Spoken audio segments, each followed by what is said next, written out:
Mr. Chairman, sir, I rise to make a statement to this august House on the government's efforts to promote our foreign policy since the last session of the Parliament.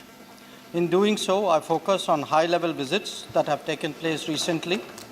In order that their full significance is properly appreciated, allow me, Mr. Chairman, sir, to briefly share with the House the larger context in which they have been organized. This government has a comprehensive foreign policy outlook that reflects both the state of the world and India's growing role in it. We see a multipolar landscape that has been unfolding over the last decade, although its pace has been hastened in recent years.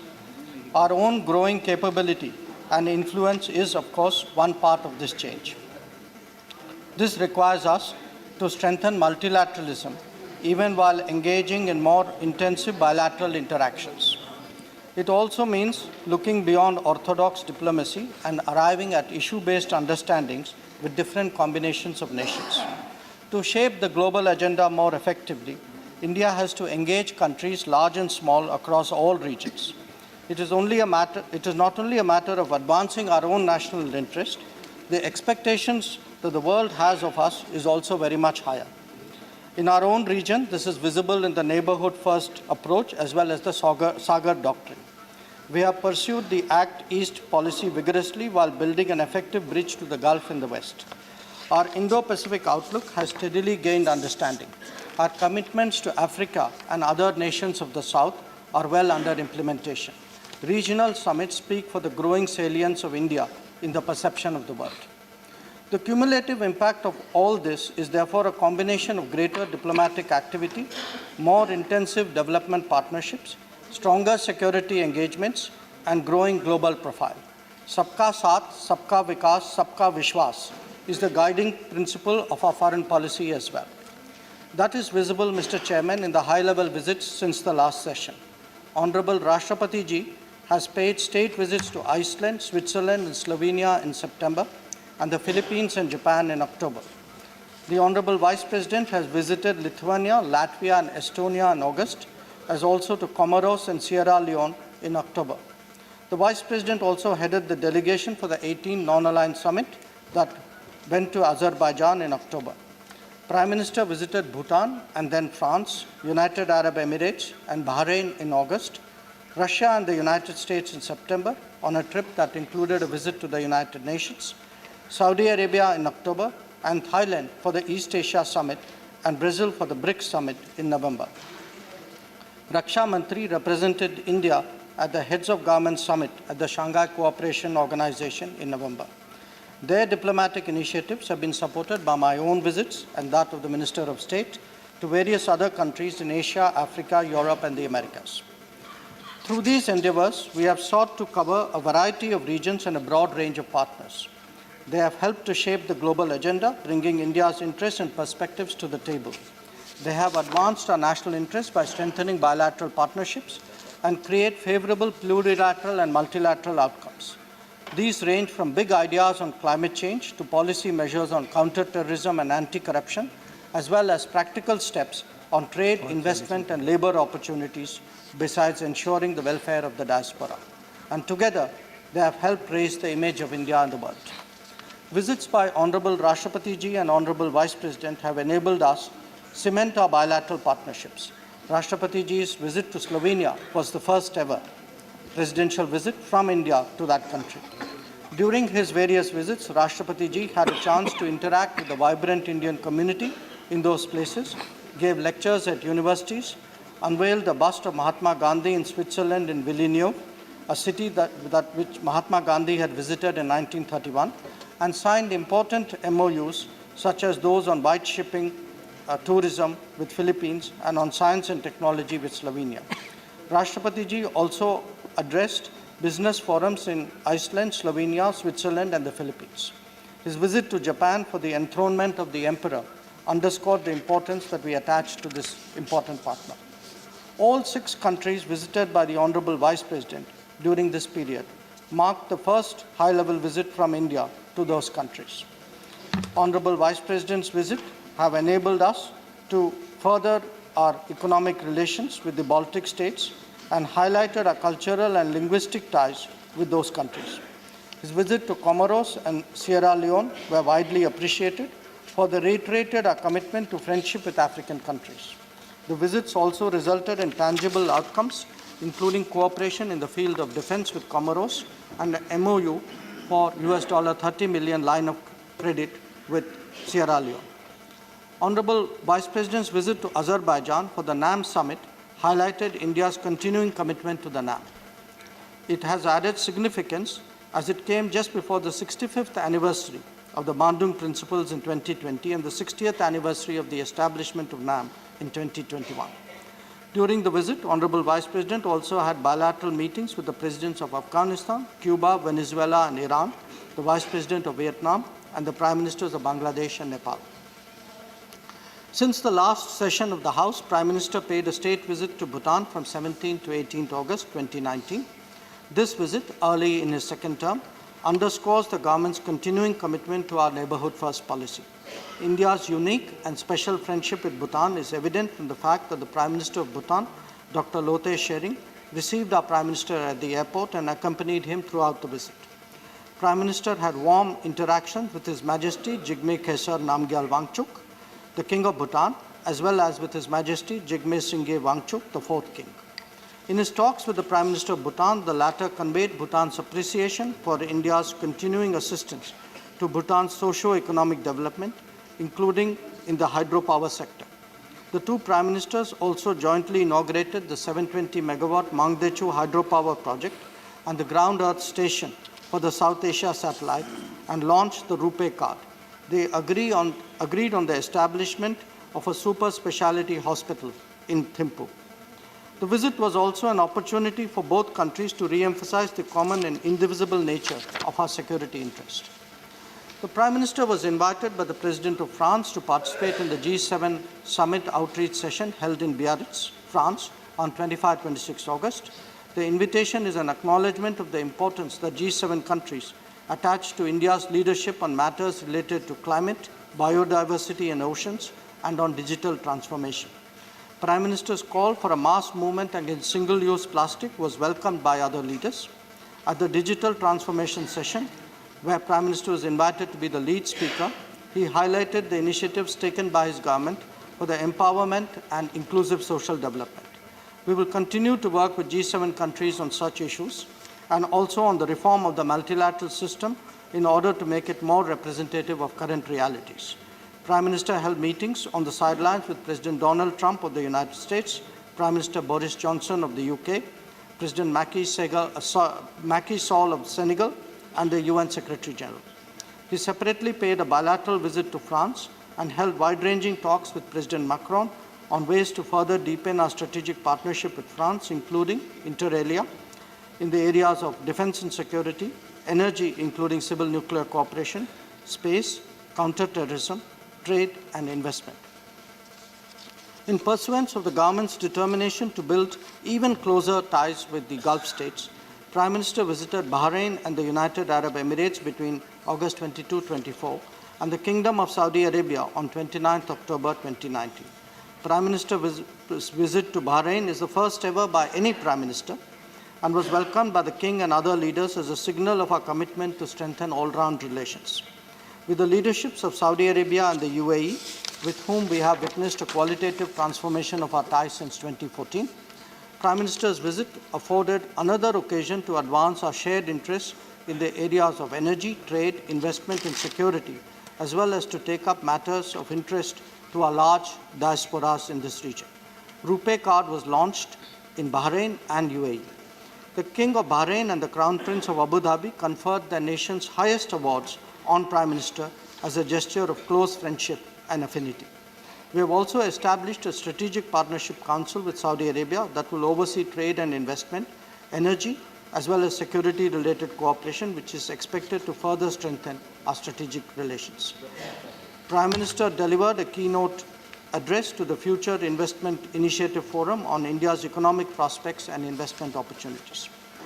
Prime Minister's visit to Russia from 4-5 September for both the annual summit with President Putin and to participate as a guest of honor at the 5th Eastern Economic Forum in Vladivostok was also a new milestone in our bilateral relations. Prior to Prime Minister's visit, a high-level delegation led by Commerce and Industry Minister, accompanied by Chief Ministers of 4 states and over 100 business persons, had visited Vladivostok to scope out possibilities for cooperation in the Russian Far East in sectors like energy, mining, and agriculture. The energy agenda that envisaged a 5-year program of cooperation was also prepared in advance by a visit of the Minister of Petroleum and Natural Gas. To support Indian companies to do business in the Russian Far East, Prime Minister has announced a special line of credit of $1 billion, especially for this part of Russia. The annual summit with President Putin was utilized to review and progress our multifarious activities and cooperation in defense and security, space, the Gaganyaan program, civil nuclear cooperation, trade and investment, and people-to-people contacts. President Putin highly appreciated Prime Minister's participation in the EEF in Vladivostok as a mark of India's firm commitment to the special and privileged strategic partnership with the Russian Federation. Prime Minister's presence at the high-level segment of the 74th session of the United Nations General Assembly in New York from 22 to 27 September underscored our government's firm commitment to multilateralism during a period of global uncertainty. Prime Minister called for making the UN more effective and purposeful through fundamental reform. Prime Minister participated in 3 important events: the Climate Action Summit, at which he announced the launch of our new initiative, the Coalition for Disaster Resilient Infrastructure, and also reiterated our decision to end the use of single-use plastic. The high-level meeting on universal health coverage, where he highlighted the Ayushman Bharat initiative taken by the government, and joined in the commitment of all governments to a vision of universal health coverage by 2030, and the leaders' dialogue on strategic responses to terrorism and violent extremist narratives, where he spoke on the urgent collective need for all nations to join hands in combating the scourge of terrorism. Prime Minister's participation was welcomed by the general membership of the UN as a clear iteration of India's support to the UNO as it enters its 75th year. In his address to the General Debate of the UNGA, Prime Minister focused on the development agenda.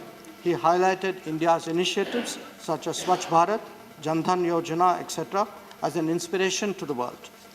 Prime Minister said that India's development provides hope to the world and offered to share our experience and expertise to other developing countries in addressing their development challenges.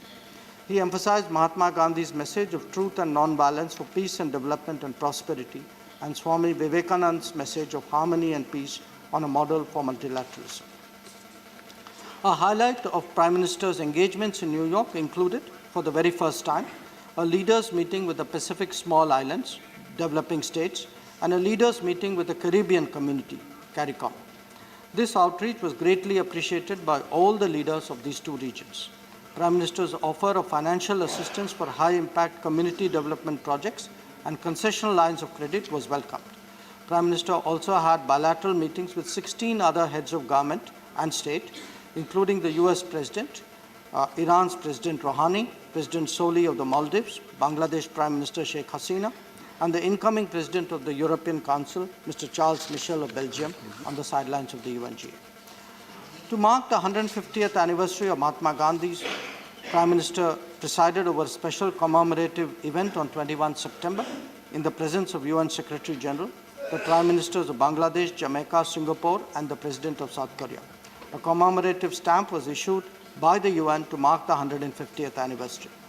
Prime Minister also dedicated the solar panels installed on the roof of the UN building with an Indian grant of $1 million in memory of Gandhiji.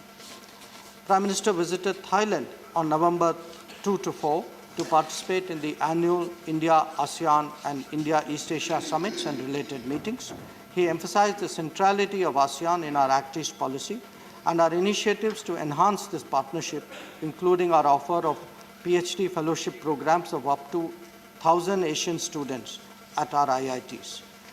This is the largest single capacity building project by India for ASEAN. The ASEAN leaders were deeply appreciative of our vision of the Indo-Pacific. At the East Asia Summit, we proposed an Indo-Pacific Oceans Initiative as an open, free, and inclusive platform for cooperation. At the 3rd RCEP Summit, Prime Minister conveyed that India had participated in the RCEP negotiations with sincerity and in a spirit of cooperation, but was unable to associate itself with the RCEP agreement, since the agreement in its present form does not satisfactorily address all our outstanding issues and concerns.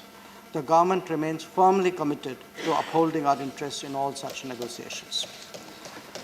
Prime Minister has just returned from the 11th BRICS Summit in Brasilia from 13 to 14 November, where he also had bilateral meetings with the presidents of Brazil, China, and Russia. The summit focused inter alia on national sovereignty, intra-BRICS cooperation for economic development, terrorism, multilateralism, digital transformation, and science, technology, and innovation. There are important deliverables in many of these areas. 5 sub-working groups on terrorism have been set up to focus on practical cooperation. Prime Minister made announcements of several BRICS initiatives which India proposes to pursue in the coming years, including the hosting of the BRICS Digital Health Summit in keeping with our Fit India movement, the hosting of the first BRICS Water Ministers meeting, a BRICS Film Technology Symposium, as well as a BRICS Youth Summit. During the visit, Prime Minister had a productive meeting with President Bolsonaro of Brazil. Prime Minister has invited the President of Brazil to India as the chief guest for Republic Day, and he has accepted the invitation. As is customary, our leaders met with Indian communities in many of the nations that they have visited. Rashtrapati Ji had such interactions in all the 5 countries he visited, and Vice President during his visits to Europe and Africa. Prime Minister addressed the Indian diaspora in Bahrain, Houston, and Bangkok respectively. The Houston event was notable for the presence and participation of President Donald Trump. In the past 3 months, Prime Minister also received several world leaders in India, reflecting the excellent state of our bilateral relations with Bangladesh. Prime Minister Sheikh Hasina paid an official visit on October 5. Several important agreements were concluded during this visit, including on the use of Chattogram and Mongla ports. This will greatly enhance connectivity to our northeast. An agreement for the supply of drinking water in Sabrum town in Tripura from the waters of the Feni River was another notable outcome. Prime Minister and President Xi Jinping continued their in-depth discussion on overarching, long-term and strategic issues of global and regional importance at the second informal summit in Chennai on 11-12 October. The 5th biennial intergovernmental consultations were held with Chancellor Merkel of Germany on 1 November, at which the 2 sides agreed to step up cooperation in new and advanced technology, artificial intelligence, skills development, railways modernization, and cybersecurity. In sum, Mr. Chairman, in the first 6 months of this government's tenure, we have re-emphasized our neighborhood first policy, reinforced our relationship with all the major countries at the highest levels, worked to expand our relations with the Gulf, Southeast Asia, and African regions, launched a new international initiative known as the Coalition for Disaster Resilient Infrastructure, and also expressed a strong interest in fulfilling our commitments to the Sustainable Development Goals and in reforming the multilateral system so as to make it responsive to the current requirements. In pursuing these objectives, our government has always maintained its independence in the conduct of our foreign policy and ensured that the national interest determines our objectives and goals. Thank you.